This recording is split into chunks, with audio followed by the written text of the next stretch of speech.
Thank you. ಅದೇ ನಮ್ಮ ಎಲ್ಲ ಜೋಕಿಗೆ ಒಳ್ಳೆ ಚೆನ್ನಾಗಿ ಸ್ಪಂದಿಸ್ತಾ ಇದ್ರು, ಅದು ಖುಷಿ ಆಯಿತು ನಮಗೆ. ಅಂದರೆ ನಾವು ಎಷ್ಟು ಕಷ್ಟಪಟ್ಟಿರ್ತೀವಿ, ಎಷ್ಟು ಎಫರ್ಟ್ ಹಾಕಿರ್ತೀವಿ, ಅದಕ್ಕೆ ಅವರು ನಕ್ಕಿ ಚಪ್ಪಾಳೆ ಹೊಡೆದ್ರೆ ಖುಷಿ ಆಗುತ್ತೆ. ಸೊ ಅದೇ ಥರ ಎಲ್ಲರೂ ಎಂಜಾಯ್ ಮಾಡಿದ್ರು.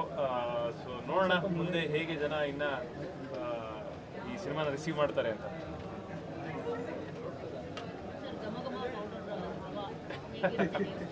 ಅದೇ ನೀವು ಕೇಳ್ತಾ ಇದ್ರಲ್ಲ ಹೇಗಿರುತ್ತೆ ಏನಿರುತ್ತೆ ಅಂತ, ಇವಾಗ ಗೊತ್ತಾಗಿರ್ಬೇಕು. ಅಪ್ಪಾಜಿ ಬನ್ನಿ. ಈ ಥರ ಲಾಕ ಸಿಕ್ಕಿದ್ರು ಮದುವೆ ಆವಾಗ ಬೀಗ್ರೂಟಕ್ಕೆ ಅದೇ ಆಯ್ತು ಅಂತ ಲೆಕ್ಕ. ಹೌದಾ?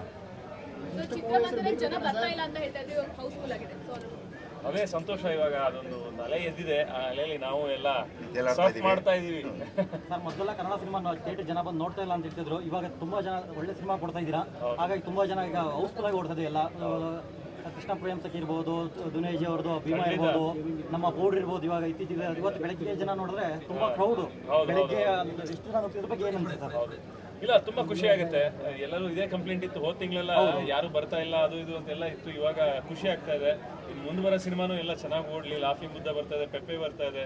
ಸೊ ಎಲ್ಲ ಸಿನಿಮಾನು ಚೆನ್ನಾಗಿ ಓಡಲಿ ಅಂತ ಕೇಳ್ಕೊಂಡು ಸರ್, ನಮ್ಮ ಕನ್ನಡ ಸಿನಿಮಾದಾಗ ಚೆನ್ನಾಗಿ ಕೊಟ್ಟರೆ ಖಂಡಿತ ಜನವಾಗಿ ಥಿಯೇಟ್ರಿಗೆ ಬಂದು ನೋಡ್ತಾರೆ ಸರ್. ಯಾವುದೇ ಕನ್ನಡ ಸಿನಿಮಾ ನಮ್ಮ ಕನ್ನಡಿಗರು ಒಂದು ಸರಿ ಮನಸ್ಸು ಮಾಡಿದ್ರೆ ಕನ್ನಡವನ್ನು, ಕನ್ನಡಿಗರನ್ನು, ಕನ್ನಡ ಜನತೆಯನ್ನು, ಕನ್ನಡ ಸಿನಿಮಾಗಳನ್ನ ಎಲ್ಲಿಗೆ ಬೇಕಾದ್ರೂ ತೊಗೊಂಡ್ಬರ್ತಾರೆ. ಸೊ ಹಾಗಾಗಿ ಅವ್ರಿಗೆ ಈಗ ನಾವೆಲ್ಲ ಏನು ನೊಂದ್ಕೊಂಡು ಹೇಳ್ತಿದ್ವಿ, ನಮ್ಮ ಕನ್ನಡ ಸಿನಿಮಾಗಳನ್ನ ನೋಡ್ತಿಲ್ಲ, ನಮ್ಮ ಕನ್ನಡ ಸಿನಿಮಾಗಳು ನೋಡ್ತಿಲ್ಲ ನಮ್ಮ ಜನ, ಬೇರೆ ಇಂಡಸ್ಟ್ರಿಯಲ್ಲೇ ಎಷ್ಟು ಚೆನ್ನಾಗಿದೆ, ನಾವೆಲ್ಲ ಯಾಕೆ ನಮ್ಮ ಜನ ಯಾಕೆ ಹಿಂಗೆ ಅಂತ ಅವ್ರ ಮನಸ್ಸಿಗೆ ತೊಗೊಂಡ್ರು ಅದನ್ನ. ಸೊ ಹಾಗಾಗಿ ಬಂದು ಕನ್ನಡ ಸಿನಿಮಾಗಳನ್ನ ಥಿಯೇಟ್ರಲ್ಲೇ ಹೋಗಿ ನೋಡೋಣ. ಯಾಕೆಂದರೆ ಇಷ್ಟಗಲದಲ್ಲಿ ಎಷ್ಟು ಅಂತ ನೋಡ್ತೀರಾ, ಆಗಲ್ಲ. ಸೊ ಹಂಗಾಗಿ ಥಿಯೇಟ್ರಲ್ಲೇ ಹೋಗಿ ನೋಡೋಣ ಅಂತ ಹೇಳಿ ನಮ್ಮ ಭೀಮ ಚಿತ್ರ ಆಗಿರ್ಬೋದು, ನಮ್ಮ ದುನಿಯಾ ವಿಜಿದು, ನಮ್ಮ ಗೆಳೆಯ ಗಣೇಶನ ಕೃಷ್ಣ ಗಣೇಶಕ್ಕೆ ಆಗಿರ್ಬೋದು, ಇವತ್ತು ಪೌಡರ್ ಆಗಿರ್ಬೋದು, ನೀವೇ ನೋಡ್ತಿದ್ದೀರಾ. ಎಲ್ಲರೂ ಥಿಯೇಟ್ರಿಗೆ ಬಂದಿದ್ದಾರೆ, ಎಲ್ಲರೂ ಎಂಜಾಯ್ ಮಾಡ್ತಿದ್ದಾರೆ ನೋಡಿ. ಸೊ ಮುಂದಿನ ಎಲ್ಲ ಕನ್ನಡ ಸಿನಿಮಾಗಳನ್ನ ಖಂಡಿತವಾಗ್ಲೂ ನಮ್ಮ ಕನ್ನಡಿಗರು ಕೊಟ್ಟೇ ಕೊಡ್ತಾರೆ. ಆ್ಯಂಡ್ ಎಲ್ಲ ಕನ್ನಡ ಸಿನಿಮಾಗಳು ಹೀಗೆ ಹೋಗಲಿ ಅಂತ ನಾನು ಆಸೆ ಪಡ್ತೀನಿ.